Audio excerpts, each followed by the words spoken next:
Bismillahirrahmanirrahim.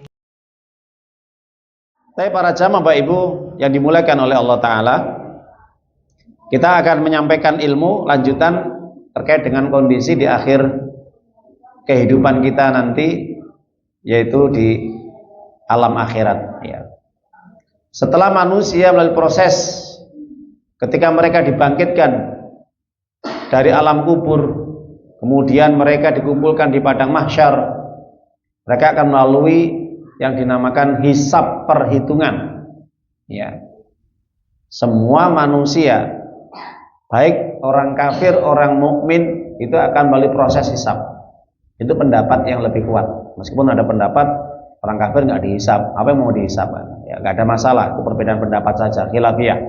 Tapi pendapat yang rajih, yang sesuai dengan nas-nas Al-Quran dan hadis Nabi, semua manusia akan dihisab.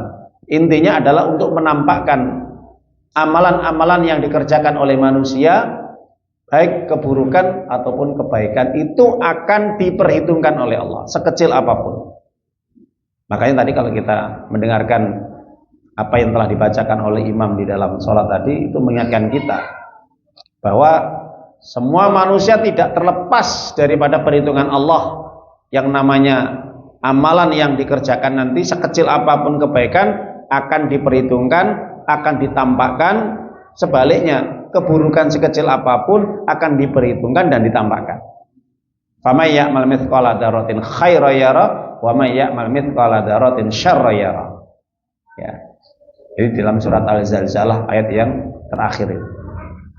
Jadi para jamaah Bapak Ibu yang dimuliakan oleh Allah Ta'ala, Syekhul Islam Ibnu Taimiyah menyatakan bahwa hisab itu maknanya adalah perhitungan yang nanti pada hari kiamat, yaitu untuk menampakkan seluruh amal yang dikerjakan oleh manusia, baik itu keburukannya maupun kebaikannya, agar nanti Allah akan memberikan keadilan di antara manusia. Itu namanya hisab ya. Jadi tujuannya hisab adalah apa? Intinya adalah untuk menegakkan keadilan seadil-adilnya. Mungkin kalau di dunia oke lah, silakan. Mereka yang mendolimi manusia ya, merasa tenang hidupnya, merasa nyaman, aman, bahkan tidak tersentuh hukum, bisa bebas ya, lenggang sana lenggang sini, karena dia punya apa? Fulus, punya jabatan, kekuasaan atau yang lain. Tapi ingat, nanti orang-orang seperti itu di hari kiamat tidak akan bisa lepas dari jerat hukum Allah, karena disitulah adanya hisab, yang dimana Allah akan betul-betul menetapkan keadilan sesuai dengan apa yang sudah dilakukan oleh manusia tadi ya. Maka para jamaah Bapak Ibu yang dimuliakan oleh Allah Ta'ala, banyak ayatnya tentang hisab ya. Di antaranya kalau kita membaca Al-Quran surat Al-Baqarah 284 ya, Allah Ta'ala nyatakan, lillahi ma fis samawati wa ma fil ard wa in tubdu ma fi anfusikum aw tukhfu yuhasibukum bihillah fayaghfiru liman yasha wa yu'adzibu liman yasha wallahu ala kulli syai'in qadir. Hanya milik Allah sajalah apa yang ada di langit dan apa yang ada di bumi. Jadi semua yang ada di langit, 7 lapis langit ya, dan juga bumi dan semua alam semesta ini, itu semua milik Allah. Jadi salah kalau ada orang mengatakan ini milik saya, sebenarnya intinya itu milik Allah. Pada hakikatnya adalah milik Allah. Cuman kita dipinjamin oleh Allah, diambili sementara untuk dipakai ya, untuk yang baik atau yang buruk. Baik. Wa in tubdu ma fi anfusikum aw tukhfu yuhasibukum billah. Apa yang ditampakkan oleh manusia dan apa yang disembunyikan manusia, semuanya nanti akan diperhitungkan. Karena kata yuhasibukum billah, hasaba yuhasibu. Makanya yang dinamakan ilmu hisab itu ilmu matematika, ilmu perhitungan. Nah, itu namanya hisab ya. Jadi perhitungan. Dan Allah akan mengampuni siapa yang dikehendaki pada hari kiamat nanti. Artinya ketika proses manusia dihisab oleh Allah nanti, akhirnya apakah nanti dia masuk surga karena ampunan Allah dan rahmatnya Allah, atau setelah dihisab proses yang dimana dia terima, manusia tadi menerima hisab tadi, ternyata akhir dari yang dia terima ternyata Allah memberikan azab atas dosa-dosa yang dia lakukan. Itu semua adalah kehendak Allah, ya. Dan Allah Maha Kuasa atas segala sesuatunya. Artinya nanti Allah akan betul-betul ya menegakkan keadilan seadil-adilnya dan tidak akan mendolimi sedikit pun manusia. Kemudian para jamaah Bapak Ibu, juga Allah nyatakan juga di dalam surat Al-Ghasyiyah, ya, di mana surat Al-Ghasyiyah ini Allah jelaskan di akhir kalimatnya, itu kalau kita buka suratnya, yaitu surat, Bapak bisa buka Ibu 88 ya. Ini di akhir ayat Allah katakan, inna ilaina iyabahum, ya, inna ilaina iyabahum summa inna alaina hisabahum. Nah ini, sungguh nanti semuanya akan kembali kepada kami, kata Allah. Semuanya akan dikembalikan kepada Allah, ya, kita akan kembali kepada Allah. Anak kita, istri kita, kita semuanya manusia, mukmin, kafir, semuanya kembali kepada Allah. Artinya mempertanggungjawabkan atas apa yang telah dilakukan di dunianya. Dan setelah itu kewajiban kami, kata Allah, hak kami adalah untuk memperhitungkan semua apa yang dilakukan oleh manusia. Ya, kita nanti akan mempertanggungjawabkan di hadapan Allah. Itu ya dalilnya ya. Dan juga masih banyak ya tentang dalil-dalil masalah hisab. Cukup 2 ayat ini bisa memberikan gambaran kepada kita tentang perihal masalah hisab. Tip, para jamaah Bapak Ibu yang dimuliakan oleh Allah Ta'ala, masalah hisab ini nanti pada hari kiamat itu disampaikan oleh baginda kita yang mulia Nabi Muhammad Rasulullah SAW. Itu ada 2 ya. Jadi inti hisab nanti pada hari kiamat itu ada 2 yang dilakukan oleh Allah kepada manusia. Yang pertama, hisab terkait dengan urusan manusia dengan Allah. Urusan manusia dengan Allah. Nah, terkait dengan urusan manusia dengan Allah adalah terkait dengan persoalan sholat. Persoalan sholat. Urusan manusia dengan manusia, persoalan masalah darah atau kehormatan. Maka para jamaah Ibu, ini penting ya untuk kita kaji ya. Maka kalau kita mengambil di dalam hadis Nabi Shallallahu Alaihi Wasallam dari Abdullah bin Mas'ud radhiyallahu taala anhu, hadis ini sahih. Hadis ini diriwayatkan oleh Imam An-Nasai. Hadis ini dinilai sahih oleh Syekh Al-Albani, ya, rahimahullah taala. Dikatakan di dalam hadis tersebut, awal ma yuhasabu bil abdu as-salah wa awal ma yuqda bainan nas fid dima. Nah, itu.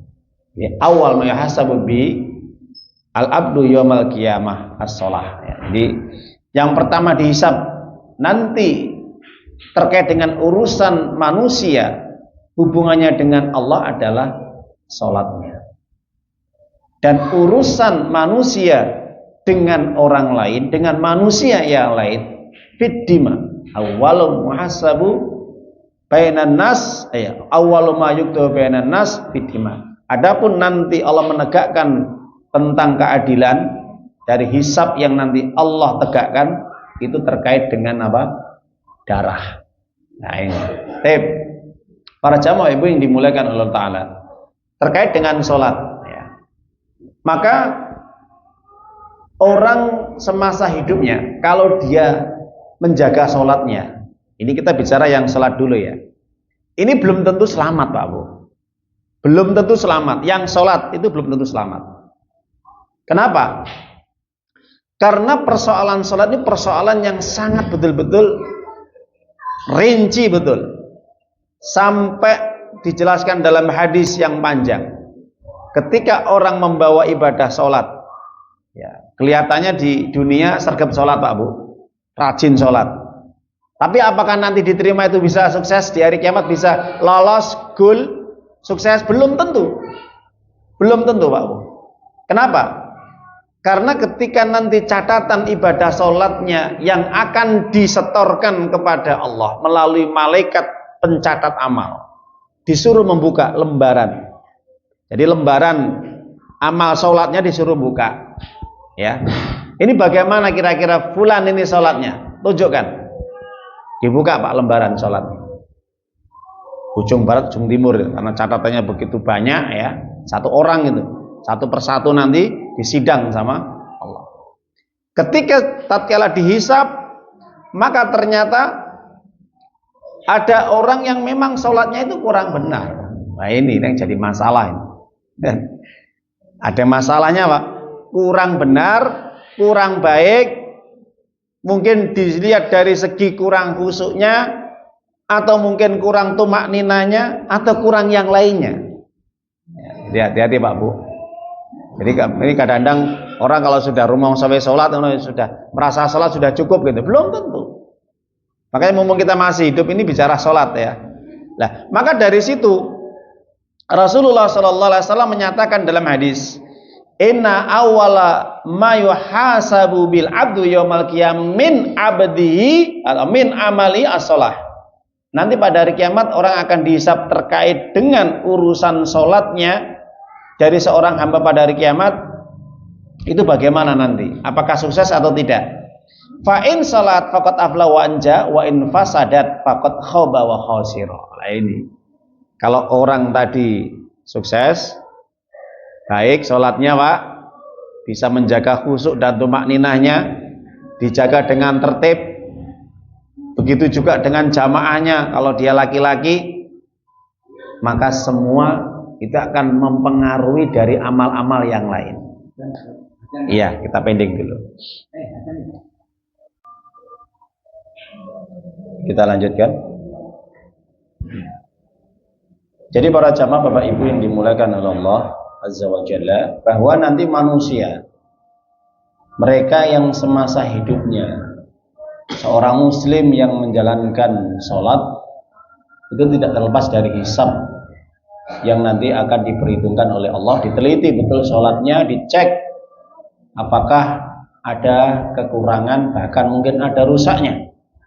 Maka dari sini Rasulullah SAW menyampaikan, ketika sholatnya baik, ya, sholatnya khusyuk, bisa tumak nina, sholatnya berhasil ya, apa yang dia kerjakan itu betul-betul berhasil ya, maka itu akan bisa mempengaruhi daripada amal-amal yang lain. Karena memang sholat itu juga merupakan pengaruh dari perbuatan-perbuatan atau ucapan dari sholatnya itu. Sebaliknya wa in fasada khaba wa khasira. Wa in fasadat faqad khaba wa khasira. Kalau sholatnya rusak, rusaklah yang lainnya. Maka dia menjadi orang yang rugi, menjadi orang yang gagal. Akan nanti proses selanjutnya nanti bisa terhalangi untuk masuk surga lain. Maka di sini Rasulullah kemudian melanjutkan, wa in intaqasa min faridah qala rabb unduru hali abdi min tatawwu fayukammalu biha man intaqasa minal faridah thumma yakunu sa'ir amali adal dalik. Ketika Allah menanyakan kepada malaikat pencatat amal, kira-kira hambaku ini punya enggak amalan sunnah dari ibadah sholatnya? Kalau memang dia memiliki ibadah sunnahnya, maka tembel, sempurnakan, tutup sholat-sholat yang kurang baik tadi. Nah, ini menunjukkan bahwa orang yang masih sergap sholat saja itu aja masih belum tentu bisa diterima kalau seandainya dia tidak memiliki amalan sunnah apa yang ditempel. Maka ini Sekali lagi saya sampaikan pada panjenengan, jangan sekali-kali meremehkan, mengabaikan, meninggalkan sholat sunnah. Paling tidak minimal rawatibnya jangan ditinggalkan. Kalau kita masih belum mampu tahajud, duha, atau ibadah-ibadah sholat sunnah yang lainnya, paling tidak minimal rawatibnya itu nanti untuk menembel, menyempurnakan sholat kita nanti di hadapan Allah yang ternyata sholat kita nggak benar, ya mungkin karena tidak sempurna, karena kurang khusyuk atau kurang tumakninah, atau mungkin ada penghalang-penghalang yang lain karena rusak sholat kita, karena riya, sum'ah, sombong, atau karena mungkin kita sering meninggalkan sholat jamaah karena bukan urusan-urusan yang syar'i, meremehkan jamaahnya. Itu berpengaruh sebenarnya, berpengaruh dalam sholat kita, Pak. Saya setuju, ya. Nah, maka kalau kita punya sholat sunnah, paling tidak itu bisa nanti melengkapi ataupun menutup sholat kita yang mungkin kurang benar di hadapan Allah. Nah, jadi pengaruh-pengaruh rusaknya sholat yang dilakukan oleh seseorang hamba tadi ya, itu memang banyak faktor ya. Karena mungkin pengaruh dari hati yang mungkin kurang benar, karena ria, niat yang kurang baik ya, atau karena ada ujub, karena ada sombong, pamer dan yang lain, atau mungkin karena kita sering ya menyanyiakan sholat dengan kita mengakhir-akhirkan waktunya, mepet-mepet sehingga habis waktunya, atau kita mungkin sering meninggalkan sholat jamaah juga. Nah, ini pengaruh juga sebenarnya. Nah, jadi para jamaah Bapak Ibu yang dimuliakan oleh Allah, ketika orang nanti dihisab dari sholatnya, maka setelah itulah Rasulullah menyampaikan juga, Allah mengatakan kepada malaikat yang wajib-wajib itu ditempel dengan sunnah-sunnahnya juga ya, puasa sunnah, sedekah sunnah, itu untuk menempel amalan-amalan wajib.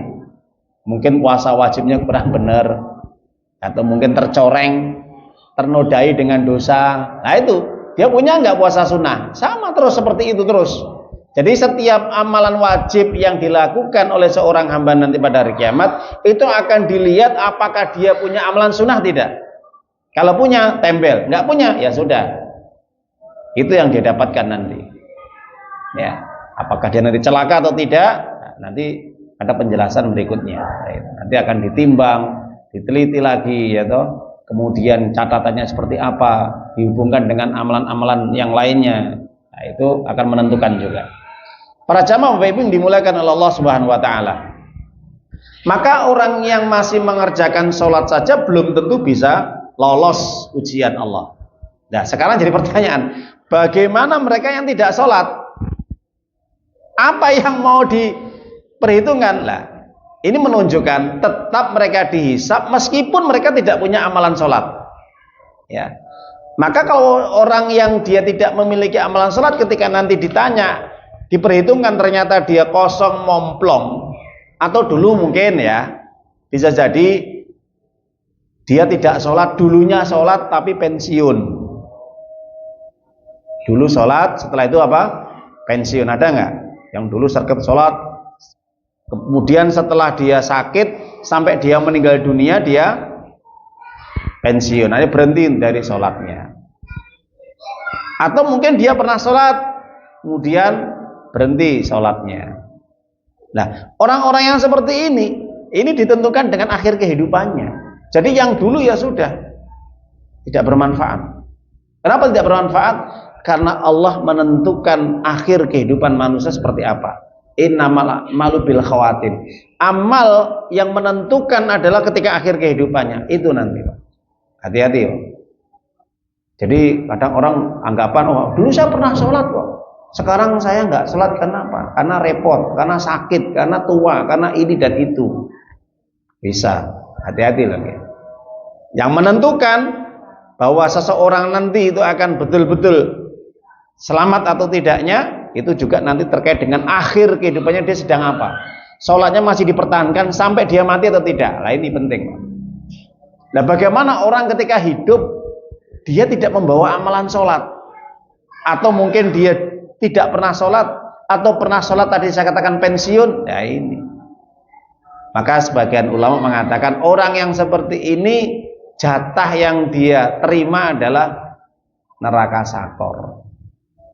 Tetap proses hisab dia terima. Setelah Allah menampakkan amalannya, ini loh kamu sholatnya banyak bolong-bolongnya, ini loh kamu ternyata sholatnya berhenti sampai di tengah perjalanan, tidak sampai tuntas, sampai selesai, sampai kamu meninggal dunia. Ya sudah, apa kata Allah? Persiapkan neraka sakor. Anil mujrimin ma salakakum fi sakor qalu lam naku minal musalli. Keadaan orang-orang yang dimana ketika dia menerima hisab ternyata catatan sholatnya kosong, rusak, buruk, jelek, ya, maka orang seperti ini dinyatakan orang-orang mujrimun. Apa mujrimun?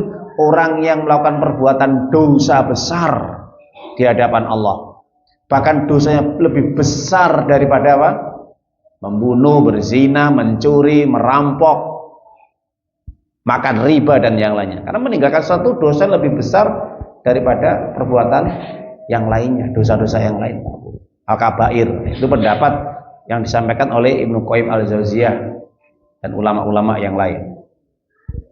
Jadi para jamaah Bapak Ibu yang dimuliakan oleh Allah Ta'ala, maka ketika orang yang tidak punya amalan sholatnya, ketika dia dihisab oleh Allah, diperhitungkan, diteliti, ya sudah, akhir setelah hisab ya ujung-ujungnya dia masuk neraka sakor. Maka ketika dia masuk neraka sakor, ditanya sama penjaga neraka, apa yang menyebabkan kamu masuk neraka sakor?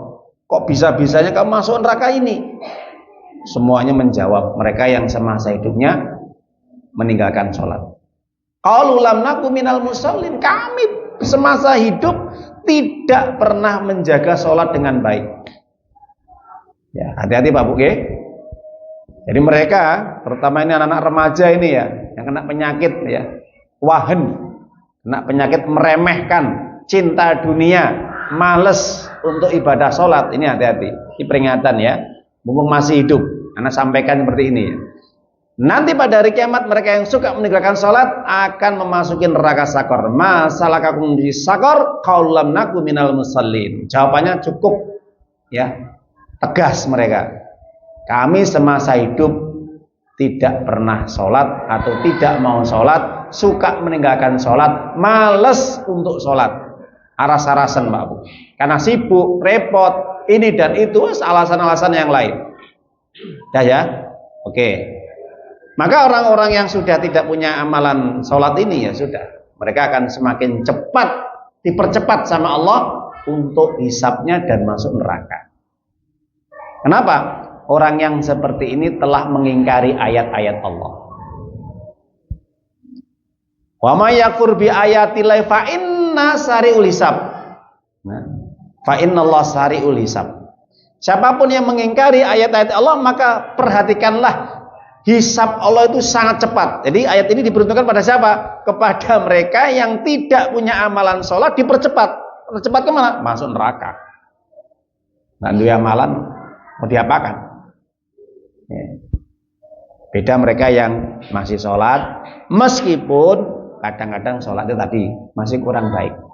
Ini masih selamat Pak Bu. Jelas ya? Nah ini penting sekali. Jadi pertama hisab urusan manusia dengan Allah, sholatnya. Kenapa? Karena terkait dengan ubudiyah, penyembahan. Penyembahan, menyembah Allah. Jadi orang yang tidak sholat berarti menunjukkan dia tidak menginginkan untuk menyembah Allah, tidak butuh kepada Allah. Na'udzubillah min dzalik ya. Makanya saya katakan Bapak Ibu, hati-hati ya. Orang yang tidak sholat itu, sebagian para ulama mengatakan bisa jatuh kufur akbar, dalam kekafiran ya, kesyirikan yang besar alias murtad ya. Sebagian pendapat ahli ilmi menyatakan bahwa orang tidak sholat itu karena malas, itu bisa jatuh dalam kekafiran atau syirik besar atau murtad. Nah, itu naudzubillah. Para jamaah Bapak Ibu, setelah proses sholat, maka hisab yang kedua. Nah ini. Jadi nggak berhenti di sini Pak Uwe. Hisab kita ada dua nanti. Hisab pertama itu adalah ketika nanti setelah di padang mahsyar, itu pertama ya. Jadi hisab persoalan sholat nanti. Lah orang kafir, orang musyrik, orang munafik lan sak piturute bagaimana Ustaz? Ya tadi. Karena dia tidak punya amalan sholat, ya kan percepat aja dia. Hisabnya percepat. Artinya tetap orang kafir, orang musyrik yang mereka memang di luar Islam, ya itu nanti dipersamakan dengan mereka yang tidak sholat. Wis podo ae, dipercepat Pak. Innallaha sari'ul hisab. Allah itu sangat cepat hisabnya. Ini menunjukkan orang seperti ini sudah tereliminasi. Nah, yang tidak tereliminasi adalah mereka orang muslim. Nah, maka dari sini ada hisab yang kedua. Apa Pak Bu? Hisab terkait dengan darah. Lah itu. Maka hisab terkait dengan darah ini, maka disitulah manusia nanti banyak mereka yang tidak selamat. Banyak yang tidak selamat. Nah, hisab yang kedua ini sebagian ulama mengatakan nanti ketika ingin melewati titian sirat, yang di situ ada namanya kontoroh, jembatan yang dibentangkan di atas neraka jahanam. Ini hisab yang kedua. Hisab pertama, ya semua manusia akan dihisab, pertama sholatnya. Yang kedua hisab yang kedua. Nanti ketika manusia akan melewati titian sirat, yaitu jembatan yang dibentangkan di atas neraka jahanam. Nah, terkait dengan hisab yang kedua Bapak Ibu, yang harus kita perhatikan ini nanti Allah tegakkan keadilan di situ. Urusan hablum minan nas, manusia dengan manusia. Nah, sholatnya oke, jalan, dia lolos, ya. Maka setelah dia mendapatkan catatan, timbangan, mungkin timbangannya berat ya, timbangannya berat kebaikannya. Fa'amma man saqulat mawazinu fahuwa fi syatir radiyah. Ya, kebaikannya berat, oke. Kemudian dia akan melalui tahapan yang kedua, yaitu hisab yang Allah tegakkan terkait dengan manusia. Dan saat itulah kemudian manusia juga dikumpulkan semua sebelum melewati titian syirat. Nah, maka saat itu langsung Allah menyatakan, mayadlimu ahadukum, siapa di antara kalian merasa mendolimi dan yudlam, yang merasa didolimi. Coba Bapak Ibu, ngeri nggak? Sholatnya lolos Pak Bu, nyun sewu lagi, ngapunten nih. Sholatnya lolos, setelah itu ternyata ada tahapan kedua, perhitungan yang dimana Allah tegakkan, yaitu siapa yang kalian dolimi dan siapa merasa didolimi. Udah, semuanya manusia yang mendolimi maju, yang merasa didolimi maju. Oke toh? Tuntut apa yang kalian inginkan, aku akan tegakkan keadilan. Dari situlah Allah menyatakan, alaihissallahu biahkamil hakimin. Bukankah Allah itu adalah hakim yang paling adil? Jelas Pak? Hakim yang paling adil nanti pada hari kiamat adalah Allah Azza wa Jalla. Nah, dari situlah Bapak Ibu yang dimuliakan oleh Allah Ta'ala, maka Rasulullah pernah menyampaikan perihal tentang hisab terkait manusia dengan manusia ini, Pak. Ya, ini hati-hati ya. Nabi menyampaikan dalam hadis terkait dengan perihal orang yang bangkrut hidupnya. Orang yang bangkrut, muflis, yaitu. Dijelaskan dalam hadis sahih Imam Muslim, dikatakan pernah Rasulullah duduk-duduk di antara para sahabat, kemudian menyampaikan perihal manusia yang bangkrut nanti pada hari kiamat. Bukan bangkrut di dunia, tapi pada hari kiamat. Bangkrutnya nang dino kiamat Pak Bu. Apa kata Nabi? Atadruna minal muflis. Atadruna minal muflis. Para sahabatku. Ya kan pertanyaannya kan jamak. Karena ini di sini pertanyaan adalah bentuknya jamak. Jadi banyak sahabat di situ. Tahukah kalian wahai para sahabatku, siapa kira-kira orang yang bangkrut nanti pada hari kiamat? Qalu, para sahabat mereka menjawab serempak, fina man la dirham Fina man la dirham lau wala mata. Orang yang bangkrut itu adalah orang yang tidak mendapatkan keuntungan dalam usahanya, gitu, dalam amalannya. Maka faqala, Rasulullah kemudian memberikan penjelasan secara jelas, ya. Innal muflis min ummati mayyati yaumal qiyamah bi sholatin wa siyamin wa zakatin. Nanti pada hari kiamat ketika manusia menghadapi hisab yang kedua, mereka merasa bangga dengan apa? Amalan-amalan solehnya yang mereka kerjakan, Pak. Bangga dengan sholatnya tadi, dengan sukses tadi ya. Bangga dengan zakatnya, senang dengan sedekahnya, senang dengan puasanya, senang dengan hajinya, umrohnya, baca Quran dan yang lainnya. Jelas? Maka Nabi mengatakan, wa ya'ti qad satama hada wa qadafa hada wa akala mala hada wa safaqad dama hada wa daraba hada.